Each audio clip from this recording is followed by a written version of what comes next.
Awesome. So I think we're going to go ahead and get started with the presentation. Thank you again for everyone joining us. We really appreciate you taking the time out of your day. I know we're all hopping on Zooms constantly, back to back, all day. So, again, we just really appreciate it, and we hope you enjoy this presentation and take a lot away from it. Samantha, I'm going to pass it over to you. I was going to say, you want me to introduce myself? I'm happy to do that. So hi, everybody. Samantha Russell here. Got a new title for some of you that might have been at a presentation that I've done previously. So I am now the Chief Evangelist at FMG Suite. 20over10 is the company that was acquired by FMG Suite back in the end of the year. And so my new role is pretty much my dream job, which is to get to do as many of these types of engagements as possible, be out in front of financial advisors, professionals, helping you understand the best strategies to use to market your business. Awesome, great. And I am TJ Hill. I'm the Director of Marketing at Asset Map. I've been here for just a little bit over a year. A ton of great stuff happening. And as I mentioned, located in Philadelphia with a background in digital marketing. So excited for you again to all be here. So I'm going to jump quickly into kind of reveal the spoilers of the webinar today. And I'm going to show you the 5 biggest marketing opportunities that we believe are beneficial for financial advisors in 2021. So the first is utilizing video to broaden your brand's reach. And Samantha is actually going to take that one, being the expert in video that she is. So a lot of good stuff is going to come from that section. Next, I'm going to jump into setting up retargeting ads to re-engage your prospects through a number of channels. So that'll be up after video. Next, Samantha will jump into offering subscription-based services. I'll go through embracing the well-being management philosophy. A lot of good stuff here, so excited for this topic especially. And then finally, Samantha is going to jump into addressing alternative investments through content marketing. So I'm going to pass it off to Samantha. Yeah, so I think one of the things you just said there, you said, so since Samantha's the expert in video marketing, I really want to hone in on this because interestingly enough, I still don't see myself as an expert, but if you do something enough, right, you pick up enough tips and tricks and strategies, and it's that whole fake it till you make it kind of mentality, right? If you want to become really good at something, you just have to do it over and over again. And so one of the ways that video enables you to be seen as an expert even more is because people see you out there talking about a topic over and over again. So you become known as, oh, that's the tax guy, or oh, that's the Medicare person, right? When somebody hears you talking about something or doing something enough, they will assume you are an expert at it. So use this to your advantage. So I think on the next slide, TJ, the point I wanted to start with is video has just become ubiquitous. I mean, raise your hand, or I don't know if we have in this platform, if you can raise hands, or maybe put in the chat box, like, have you found yourself watching more video since the pandemic started in March? And we've been looking at all kinds of data, but what we're finding is that people's viewing habits have changed. We are watching more video than ever before across all platforms. So we're watching more video on our smartphones, we're watching more video on things like Instagram stories or on YouTube, and we're watching video on people's websites, on blogs. It is an easier way to absorb information, and you can even, watch video with the, without actually watching it, just listening to the sound, right? So it's a great way to be where people are already spending their time. The other thing that people find is that when somebody is watching something or listening to something, they retain more of the message than if they are reading about it. And I love this stat and think it's incredibly interesting because so many of you have said to me, well, most of my target, audience is over 55. So I don't think that video is really the way to go. But boomers are 1.3 times more likely to prefer watching a YouTube tutorial than reading instructions. YouTube has found this. And the second most popular platform where people over 60 spend their time is on YouTube. So there's just huge rise in people being at home and going to YouTube to figure out how to do something, how to bake a loaf of bread, or how to, fix something. And that's translating to all areas of our life.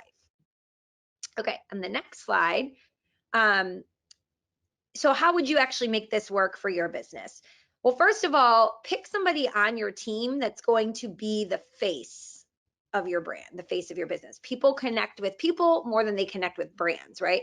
So at 20 over 10, that has been me historically. For your organization, it might be you or it might be somebody else. Find somebody who's going to be comfortable getting in front of the camera on a regular cadence and have them be interviewed by other people, have them record their own videos. The videos themselves, if you're using them on social media or in a blog post, they should be pretty short, okay? So you want to have one big idea that you're honing in on. Make sure you're speaking not from a script, but in a conversational tone that's interesting to be more engaging. You also want to be as relative and informative as you can. And in all of these videos, you should not be saying things like, so hire me so I can help you, manage your finances, but you want to instead be teaching. So it's very much about how do you give away your information in a way that's going to help people. So I love this example here from Dave Zoller. He specifically works with business owners to help them with tax reduction strategies. And you can see here that he's created a quick video that he posted to social media about, can I deduct golf if I'm discussing business, right?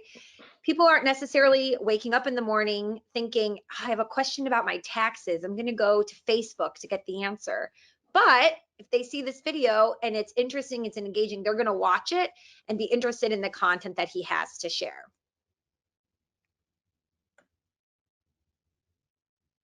So if you are going to post on social media, I have a few actual tangible takeaway tips, hopefully, that you can use, because I know this is something many of you want to get started with. So number one, on social media, don't just link out to the YouTube video that you recorded. Upload the raw file to LinkedIn, to Twitter, to Facebook. And that's because if you think about the business that LinkedIn's in or Facebook's in, they want to keep people on their platform as long as possible. So they want you to watch the video on their platform, not click over to somewhere else. Keep it about 1 to 4 minutes. 1 to 2 minutes is best actually on social media. Make sure you're adding hashtags and then subtitles. There's so many great free tools. We use something called Headliner. TJ, you might have. Yep, we use it too. Use Headliner. Okay. So think about how many times you're watching a video in your feed. You're watching with the sound off. You need those captions in order to be able to get the gist of it without turning the sound on. And then a big tip here, tag other people or companies that either would benefit from watching the video, or maybe that you mention, maybe you interview somebody. This is how you're going to build a broader audience. So if you're just starting out, that's fine. You can interview somebody else who maybe somebody who focuses on Medicare, and you want to ask them all these tips for Medicare and then tag them in the video. Now their audience is going to see it as well. And then in the comments, leave a comment on your own post with the link to the long form blog post or landing page or wherever you go into more detail on the video. Don't put it in the actual social media post itself. Again, this is just going to what we call please the algorithm and make it so that more people potentially will see your post. Awesome. And then oops. Oh, you know what? I think I was editing this probably when you stole the last thing. So that's okay. So the takeaway for this was, if you are doing video for your website or your blog, it can be longer. So you can see here 4 to 20 minutes if it's on a blog or website. So that first slide was about doing it on social media. This is if you're on a blog post or your website. It can be longer. Just please do not put it on autoplay. We all hate landing on a page and having the video start playing at us. And you can transcribe the video for compliance, but that also will help you for SEO purposes, for search engine optimization purposes, and to get the video approved by compliance. I know we're going to talk more about our tools later, but just to plug here, if you're looking for topics and ways to get started, like what the heck do I create these videos on, and you're using our 20 over 10s content library or lead pilot tool, any of those pieces can be used as a starting point, as a script for a video. So we see people doing this all the time. They take what the article's about and record a video on it. So certainly explore that option. Okay, over to you, TJ, for number 2. Thank you, Samantha. Okay, next is using retargeting ads to re-engage your prospects. I thought this meme was pretty applicable. So if you've ever had that weird feeling that your search history is being tracked because you then see ads on Facebook for a product that you were just talking about, then you've experienced retargeting ads. And let me explain that a little more. So retargeting ads do just what they're named for. They retarget your website visitors who left your site without booking a meeting or making a purchase or setting up an appointment. What these ads are doing are retargeting these visitors with native display ads on other websites, as you can see in the sequence shown on the right-hand side here. So someone visits your website to check out the cool stuff you have to offer, you have great services. Later, they leave your website, they go to another website, and they start seeing ads for your products or services on other pages they visit. Ideally, you've caught their eye, and now they're returned to your store ready to book an appointment or reach out for more information. So before someone decides to work with your firm or trust that you have their best interest in mind, they need to feel like they know you.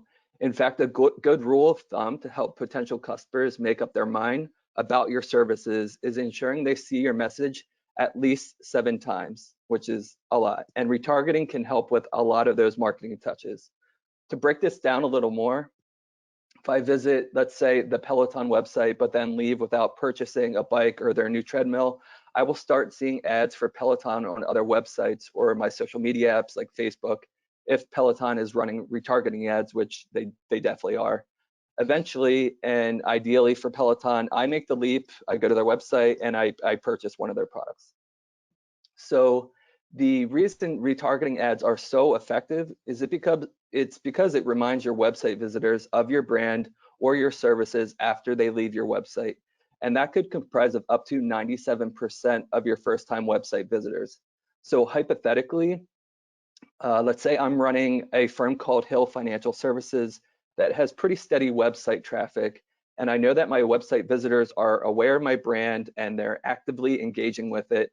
I can now retarget them with a special offer to work with us and book an introductory meeting. Retargeting in general is definitely a long-term growth strategy for firms or businesses looking to build brand awareness or acquire more leads. But where do you get started in terms of building or creating these retargeting ads is what I'll get into next. So the 2 main channels I recommend for setting up your retargeting ads, and that are probably the most popular, are Google Ads and Facebook ads. LinkedIn also offers retargeting options, but I personally see more success with the former 2 options. So both of these options require some type of setup, whether it's a Google Ads account, which I recommend you getting, or a Facebook business page. Again, I hope you have one already, plus Facebook Ads Manager. What you'll need to do is connect those to your website on the back end.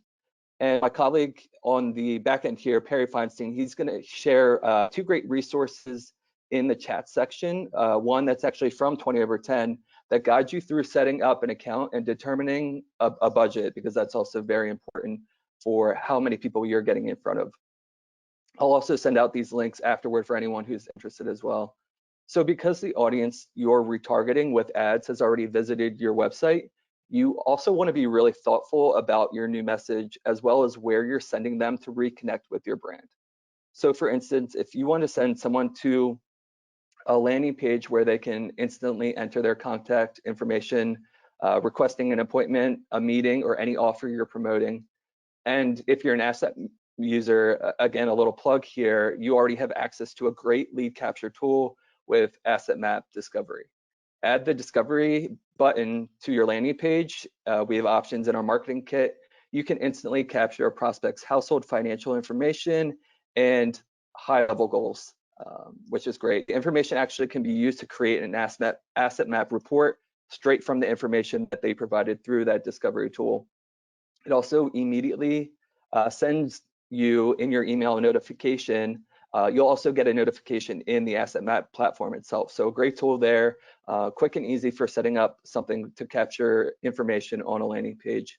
Ultimately, though, as this quote from Seattle Downey, of Carson Group explains, you need to first capture the prospect's attention with an ad that stands out and that communicates what's in it for them. So I'm going to go quickly through some tools you can use. I know the thought of creating an ad can be quite overwhelming for those who have no design background or expertise like myself. I rely on Perry actually for a lot of the creative we do. So I quickly just want to touch on the ads themselves and getting around to creating something visually striking. Like the quote in the last slide, you want to make sure your ads stand out enough to make people stop scrolling to read, but are also consistent with your brand. As Samantha mentioned, video is the most effective media type. You definitely want to be using video if that's something you're willing to do. But for those without video or those of us with limited budgets, there are free tools that I've highlighted here. At AssetMap, we're big fans of Loom, which you see on the left-hand side. Excuse me. It lets you record and share video messages of your screen, your camera, or both. It also automatically creates GIFs for you to use outside of your advertising efforts, such as in emails or presentations, like the GIF you see in this slide. The next two real quick are Canva and Creativity. Excuse me. I don't know how to pronounce it, but gotcha, thank you. So both of these provide social media and advertising templates that make it easy to design something quick and simple for your business. So to wrap up retargeting ads, make sure you're getting back in front of those who've already visited your website via ads on other websites. Make sure the ads you use connect to your brand and have a strong, concise call to action. And finally, lead them to a landing page or a website that allows them to easily convert into prospects. And before we move on to the next one, just on that, I know so many people who have used Loom and sometimes want their face on the screen and sometimes don't. So I just want to throw out an alternative because I use Loom and love it. But if you want to switch back and forth between your face and the screen and not have them on there at the same time, there's also a tool called Soapbox by Wistia that's really similar to Loom, that the editing back and forth is a little easier in that regard too. So that's also a great option if you've tried Loom, but you want to switch back and forth. And then I also just want to point out, if you are using Facebook Pixel with Lead Pilot, we have a one-click integration with Facebook Pixel. So you can add that pixel one time into your Lead Pilot account, and anytime anyone clicks on any of the content that's been deployed via your Lead Pilot account, so any social media that they're clicking on, the posts, any emails they're opening, they will be tracked, and then you'll be able to retarget them with that pixel. So making it super easy for you, hopefully, to retarget people. Okay, so number 3, the third trend and opportunity we see are subscription-based services. I would be thrilled to know how many of you on the line today are offering a standalone subscription-based service. If you could let us know if you are, we would love to see that and hear from you. Because what we find is, even though a lot of people talk about it and it is becoming more popular, there's still so many people that don't do it or are not able to do it.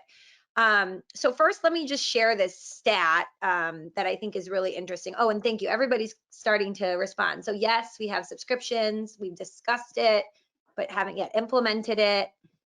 Let me give you some insight into maybe why you should think about implementing it. So currently, according to this stat that I pulled from Michael Kitces, there's 120 million households. Only about a third of them have at least 100,000 of investable assets. This quote's from about a year and a half ago, by the way.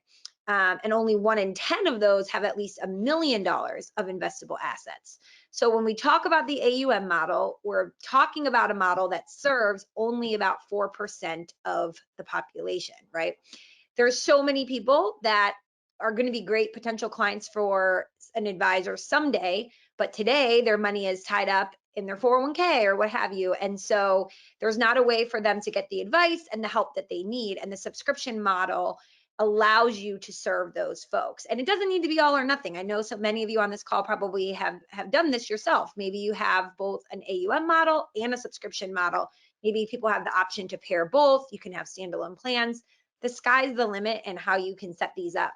But on the next slide, I just want you to really think, when you're thinking about why this is important, our world has become a subscription-based commerce world, really. I mean, I'm sure all of you sitting here right now can think of all the subscriptions you have between streaming services, your Amazon Prime account, your gym membership, maybe an app you use on your phone that allows you to, work out, even their healthcare now, music streaming services. There's so many subscriptions, and we see that there is going to be a lot of SaaS, so software as a service companies, wanting to get in on this subscription model for financial services. I know Charles Schwab launched their own subscription-based app.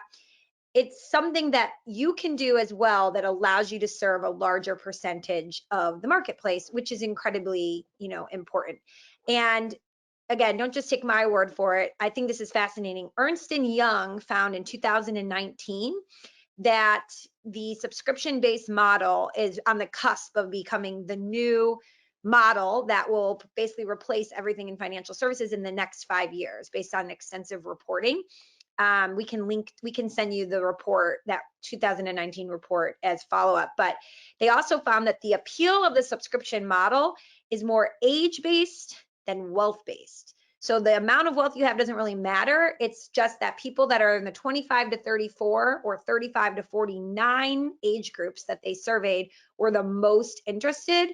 And more than half of consumers in those groups were most attracted to the subscription-based model. So again, thinking about how can you serve the highest percentage of the population, people that are going to be the best clients for you in the long run. And so what does this look like in your marketing? On the next slide, I just have an example from a website that we helped this client build, Rivermark Wealth Management.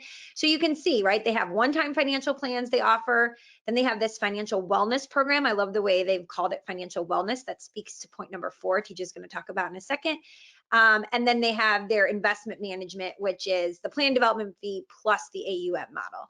So again, inclusivity in your marketing is incredibly important, and showing people that you want to serve as many people as possible, as well as and that's like an altruistic thing, but then in a selfish thing, it really does allow you to connect with the clients that maybe you'll benefit the most from in your AUM model down the line once they retire. But right now, when they don't have those investable assets to hand over, you can capture them and become their trusted advisor now and serve them now at this moment in time. That's great stuff there. And like Samantha mentioned, financial wellness, financial literacy, and the well-being management philosophy, they all tie in together.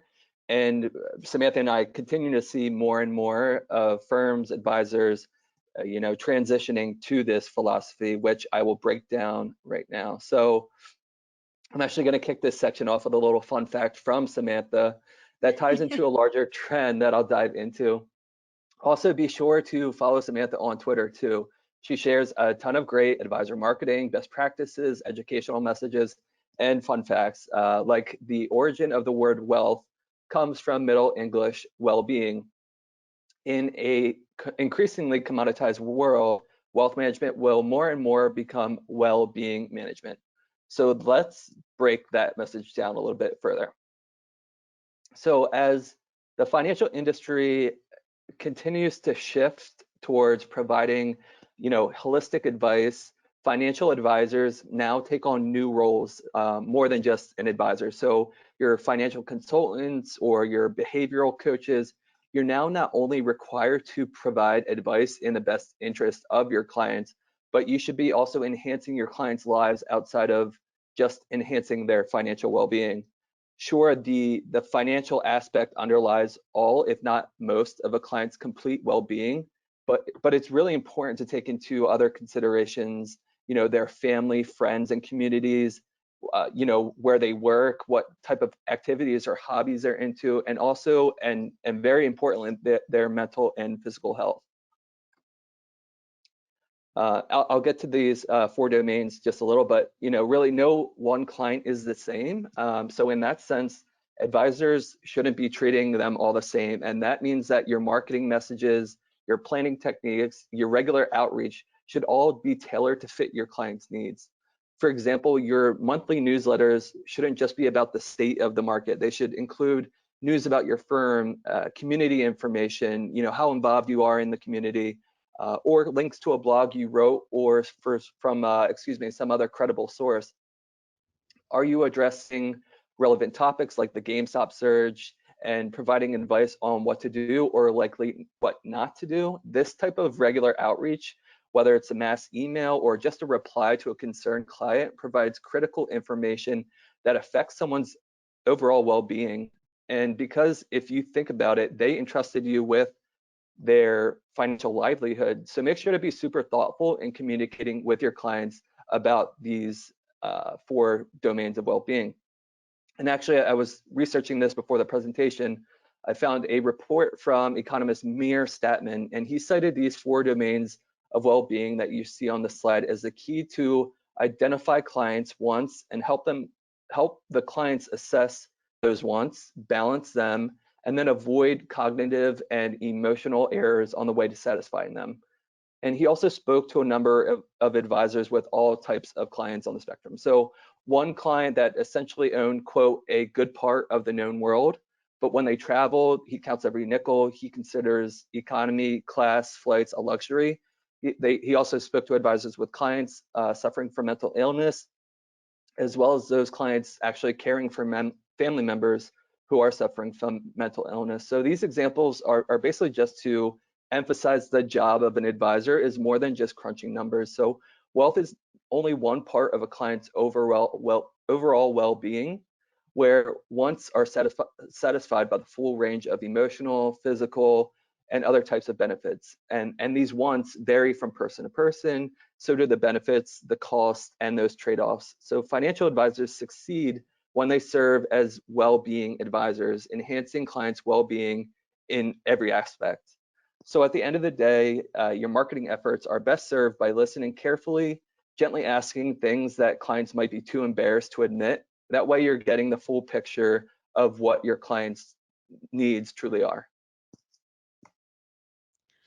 And if you're wondering how the heck do I market the well-being side of things, because that's not as tangible, we have some great ideas. And actually, look out for a piece. I've just contributed a piece. I just sent it off this morning to wealthmanagement.com on how do you market yourself as a well-being management firm, because that's the future that we're looking at. Absolutely. All right. So addressing alternative investments through content marketing, the last one of the 5 here, and thanks for giving us your attention this whole time. So the next slide has a really interesting graph here for you that Amanda Larson on my team was amazing and put together. And what she did was she went to this tool called Google Trends. So if you've never used it before, Google Trends is a free tool that anyone can use that will show you historically over time how popular different search terms are, or different things are trending that people are searching for in Google.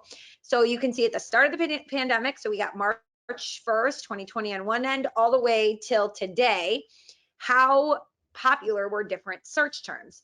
And you can see there, obviously, the fun one, GameStop, that hit, we see the huge ridge and valley. But, look at the blue line for Bitcoin.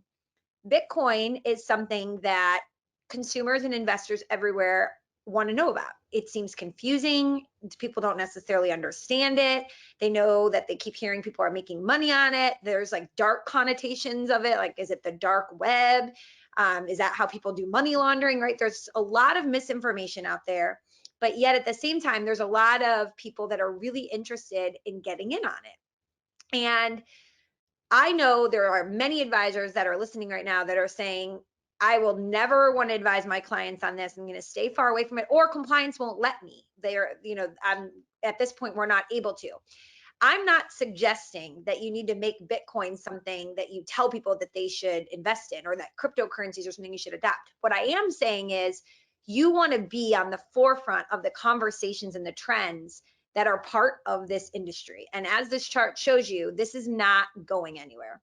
On the next slide, these are just 3 headlines as of late about big organizations and institutions now adopting these alternative investments, and they keep coming out, right? The SEC just announced that they're going to do this 5-year trial period. 5 years is a really long time. I think things are going to move faster than that, but to see, what's going on with Bitcoin and be able to assess it. So what I am suggesting is that we're past the point where you can ignore cryptocurrencies. These are constantly going to continue to be in the news. And there's a marketing opportunity here to have an educated opinion and to share content about them, whether you are for or against or somewhere in between, a wait and see approach. Being somebody who has an opinion puts you in a position to be an expert that people go to and see you as a thought leader, right? So a recent survey as well from the DeVere Group found that 2/3 of millennials actually prefer Bitcoin to gold as a safe haven. And you can see some of these other headlines. Mariner Wealth, they started offering the option, they're getting kind of the option for their advisors to add Bitcoin to portfolios. Anybody who follows Tyrone Ross on social media knows he started this on-ramp invest. So it's becoming a lot more mainstream. And again, you don't want to be seen as somebody who cannot have an intelligent conversation about this trend. You want to be on the forefront of it and be able to have the information and resources to be an expert for your clients and prospects. So on the last slide here for this section, I've just got an example of what I'm suggesting. So again, talk about it, have an opinion, be timely. When everybody was talking about GameStop, here's a great example from this client of ours, Building Wealth. Have an article about the GameStop saga and explain it for people more than the headlines. Most people don't read articles in depth, they read the headlines. But if you can build a really great rapport with your clients and give them bullet points in an email about what's going on, they're really going to appreciate that, right? It doesn't really matter what format you use, whether it's editorial, video, a podcast, you want to be seen as the expert on the forefront of sharing this information. So that wraps up our 5 trends and opportunities that we see in the next year and in the year behind. Sorry, the sun is really coming in. The Florida sun is illuminating me. I'm jealous.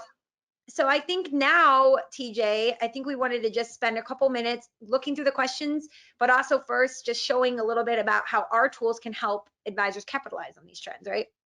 Absolutely. Please add any questions you have from the 5 advisor marketing trends that we just went through, and then we're just gonna, quickly show off what we have available for you. Yeah, so we're not going to do a full demo, but 20 over 10, as I mentioned, we have our website engine tool as well as Lead Pilot. I know there's been some questions about, if you're using these tools, what does that look like in posting on social media? Just know that they're both distribution systems. So you don't need to use the content we provide. You can add your own podcast, your own video, your own blog post, or you can take the pieces we have, use them as is, or you can edit. So it's really full service. You can take a piece that we have on, we had something on GameStop, add that in, customize it for your audience, and go from there. But when we're talking about some of these trends and being in front of things, our team does produce content every single week that's timely and up to date. So, and this is across all FMG Suite brands. So if you're using FMG Suite 20 over 10, when everything was happening with GameStop that week, there were articles in the library that you could use that would explain it to your clients. The good news is if you're using 20 over 10's tools, you can also customize it for your audience. So we have the contact information there. If you have any questions and you want to reach out to me directly to ask, I'm happy to do that as well. Awesome. And then as a quick callback to one of my earlier slides, I mentioned that your planning technique should serve all of your clients and not just like your 20 to 25%. At AssetMap, we're making it easier and quicker for you to do just that. And I'm really excited. The next evolution of AssetMap enables advisors to deliver real-time advice to clients as quickly and efficiently as possible. Early access is actually already available for all AssetMap users, but later in March, users will have full access to use this with their clients and make this their default view. So whether it's looking at an AssetMap household or looking at a client's financial planning progress, or even looking at a policy summary, we're providing unreal access and unreal speed unlike ever before. We can't wait for everyone to jump in and actually start using this. We'd love to hear your feedback, but stay tuned for more updates on when it goes live, which will be later in March. So really excited to release that. Yeah, thank you. Product team worked their butts off. So I'm excited to market it, obviously. And lastly, real quick, assetmap.com/webinars. We've got a ton of community webinars, Accelerate training every third Thursday of the month. And we do a number of webinars with the partners like 20 over 10, Redtail, Riskalyze, Wealthbox, you name it, we're reaching out to them. So any questions that we can answer? I'm gonna pull up my tab. Yeah, a question that came in about subscriptions, I'll address first maybe. So this comes from Russell, and he asks, how do you determine the costs that you should charge for the subscription depending on where you are and based on what consumers may want to pay or might be able to pay? That's a great question. You can certainly just do a simple Google search, right? So you could go to Google and search financial planning fee-based or flat fee or subscription, Phoenix, Arizona, or wherever you are, and sort of do your research that way. Again, though, sometimes it is location-based because cost of living, but then there are other times it is based more on complexity. So if you specifically do financial planning for physicians and doctors, medical professionals, they're going to have maybe a higher income in some cases, and they're going to have different levels of complexity. So do some Google searches on your competition and see, what they're offering, how they are structuring it. And, just going to their website, you should be able to see that. If you don't have your fees on your website, by the way, that needs to change ASAP. You need to go to your website this week and get that updated.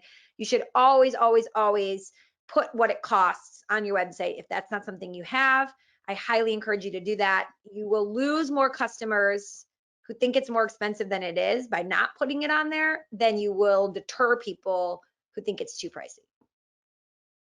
Absolutely, great answer. I have another question here.